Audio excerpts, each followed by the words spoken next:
these are fun, just these mini peppers. So they're basically mini bell peppers. They look like they're hot peppers, but they're not. They're just mini bell peppers. So again, you know, rinse those off real good. And the cool part is that the seeds are all at the top. So they can eat all of the seeds free. So you're just eating it like you would eat an apple, basically. So we're looking at baby tomatoes. And so they have, you know, the different colors are great because you're getting different types of nutrients. Obviously, you want to eat as much color as you possibly can in a day.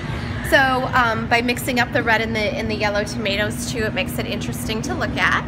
But these are super sweet, and these are easy to snack on during the day. You want to make sure that you're choosing nuts that aren't made in like additional oils. So you want to make sure that they are raw as much as possible. And if you're or they're dry roasted. But you want to make sure they're dry roasted because otherwise they're going to be roasted in oils that aren't great for us at all. It's okay if you get salted, really not the end of the world, and that will make it more, you know, interesting for them to eat anyway. Or you can always buy some that are salted and some that are unsalted and then mix them yourself. That way then they're getting a lot less sodium, but they're still getting a little more flavor, if you will. All nuts provide nutritional benefit to it, and so a peanut, even though I know that's such a thing that most of the time you can't bring to school because there's so many peanut allergies, but a peanut is a legume, so it's going to have the highest amount of protein to it. Other nuts don't have that much protein to it, but they all provide you with similar benefits to it. So you're going to get really healthy fats, you're going to get vitamin E, you're going to get magnesium, you're going to get some potassium, you're going to get fiber, you know, so you're getting some benefit to it. You know, the serving size of nuts, of course, is a little bit smaller, so, you know, unless someone, you know, needs to pack in calories because they're a very active child, you know, you don't want them having like a very large bag of these nuts.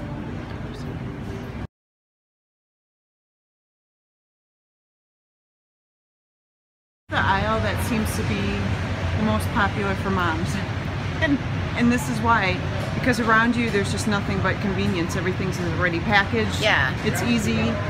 You can buy this stuff and they love it, and they beg me for it all the time, and sometimes I give in and I'll let them have like one a day, but sometimes I see kids that's all they eat the whole day.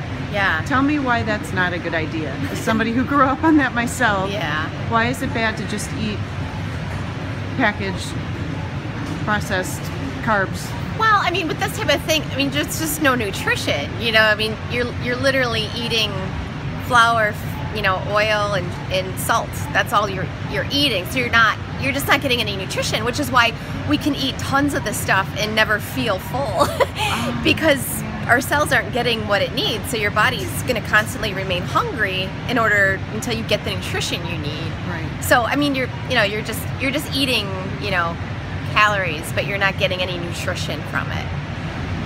What about sometimes? Is it ever okay? I mean, well, it's not that it's not okay, but it's, you know, you have to just look at the point of it. You know, you just have to realize you're not getting any nutrition by eating it. You know, I mean, it might taste good, but so does dessert, but dessert doesn't give us any nutrition either. Do you know what I mean? Yes. So it's just one of those things.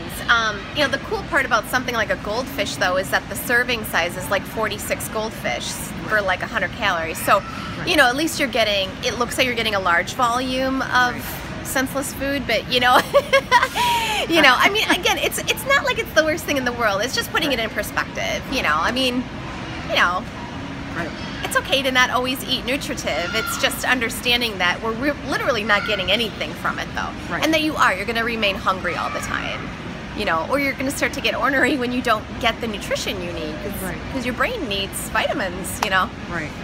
So, this is one of my biggest challenges. Is finding something for them to drink. At home, we drink milk and water. Every once in a while, we splurge on a lemonade. But when they're out and about with their friends, you know, soda is huge. So one of the compromises I used to make was Gatorade, until I looked at the label and saw the sodium content and realized that maybe this is really for somebody who's truly exerted themselves in the Florida sun for 3 hours or something. Yeah, Gatorade is, I mean, tell me what you think. Why is that not good to be guzzling as a teenage boy or girl? Yeah, well, I mean, if we're sedentary, we don't want to just be drinking Gatorade, because Gatorade has a function to it, and it really is made to replenish what you just sweated out through exertion or through spending a day outside in hot humidity, you know, just sweating a lot. It's a function to it. And so you don't need to be taking on extra electrolytes when your body's like not doing anything. Right. So it's not ideal. Challenge you, what would you tell a 14-year-old they can drink? What's good for them? Right. So, you know, of course, water, milk.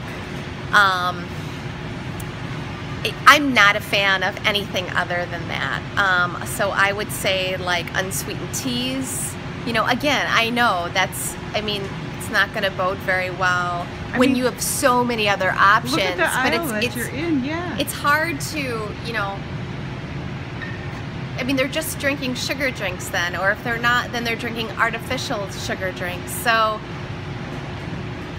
you know, as a parent, that would have to be a decision. I would say you would need to decide how much you want them exposed to that stuff.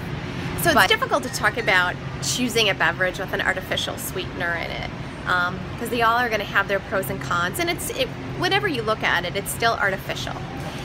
What matters is the volume that you're taking in one day, and if you have one beverage, you know, every once in a while, it's not a big deal. It's just when people get really, really dependent on drinking a lot of these artificially sweetened beverages all throughout the day, and that's all they're taking in, they're not taking in water, then that can just compound and then potentially just lead to headaches or other things that show as like allergy type symptoms. So, you know, stomach cramping and, you know, just things like that, itchy mouth, I mean, any of that stuff. So it's just something to kind of keep in mind. However, if you are going to choose a beverage with an artificial sweetener in it, quite honestly, one of the less offensive ones, if you will, would be stevia. And so there are a few products that do carry the stevia in it, but as I mentioned, with anything like that, you know, you want to choose that less often. Okay. The other thing I wanted to mention too is this particular product, and you're going to see this a lot probably coming up in the near future, uses something called erythritol, and that is a sugar alcohol. And so it'll say that there's no calories in it. You're going to see it and you're not going to recognize, oh, there's no artificial sweeteners in it that I know of, but there's the sugar alcohol in it. So the issue with sugar alcohol is that everyone has their own sensitivity level of how much they can actually tolerate. And so the main side effect of any sugar alcohol is going to be diarrhea. And so a lot of bars have sugar alcohols in it, so you want to be careful about those if you're going to give your child one of those, especially, you know, post-event, when their GI tract is already going to be a little jazzed up. You know, you want to be careful with that type of thing. So I just thought I'd bring that to light. So a lot of teenage kids, they have homework, they have after-school activities. A lot of them don't get to bed until late, and they get up at 6 a.m. for the bus. So a lot of them are, first of all, probably sleep deprived.